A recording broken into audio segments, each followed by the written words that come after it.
नमस्कार दोस्तों। आज हम जिस परमाणु पर गर्व कर रहे हैं और भारत को परमाणु संपन्न देश बना रहे हैं, उसके पीछे की बात थी कि 1998 का दौर चल रहा था जहां पर राजनीतिक उथल पुथल बहुत तेज थी।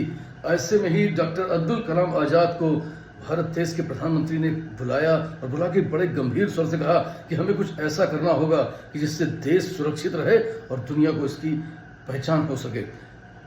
तो भारत को परमाणु संपन्न देश बनना ही होगा। अब्दुल कलाम ने कहा विनम्रतापूर्वक कि सर, अगर हमने परमाणु की तैयारी करी और ये बात अगर अमेरिका को पता लगी तो हम पर अंतर्राष्ट्रीय दबाव पड़ सकता है। अगर ये बात बाहर चली गई तो उस समय मौजूदा प्रधानमंत्री ने बड़ा मुस्कुरा कर कहा कि न तुम शादीशुदा हो न मैं शादीशुदा हूं, तो बात बाहर कैसे जाएगी, आप तैयारी करिए।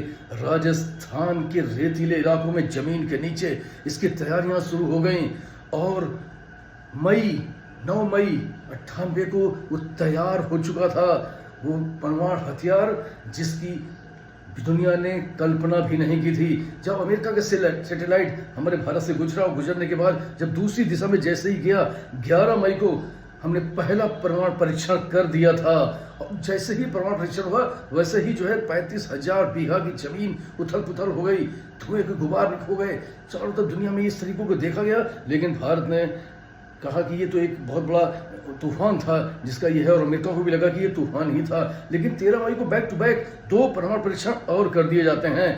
पाकिस्तान थरथरा जाता है कि उसकी वहाँ की जमीन भी थरथरा जाती है। अब वो अमेरिका से गिड़ाता है कि क्या हो रहा है, ये तो भारत ने परमाणु परीक्षण कर दिया है। अमेरिका तुरंत ऐलान करता है कि मैं भारत को कभी भी परमाणु संपन्न देश की लिस्ट में नहीं रखूंगा या उसको मान्यता नहीं दूंगा।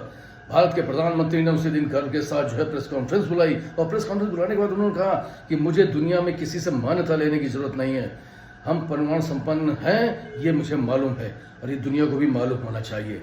और वो थे भारत के प्रधानमंत्री अटल बिहारी वाजपेयी, जिनके अंदर ये जज्बा था। और आज वही परमाणु एटॉमिक हथियार के जनक अब्दुल कलाम आज़ाद थे।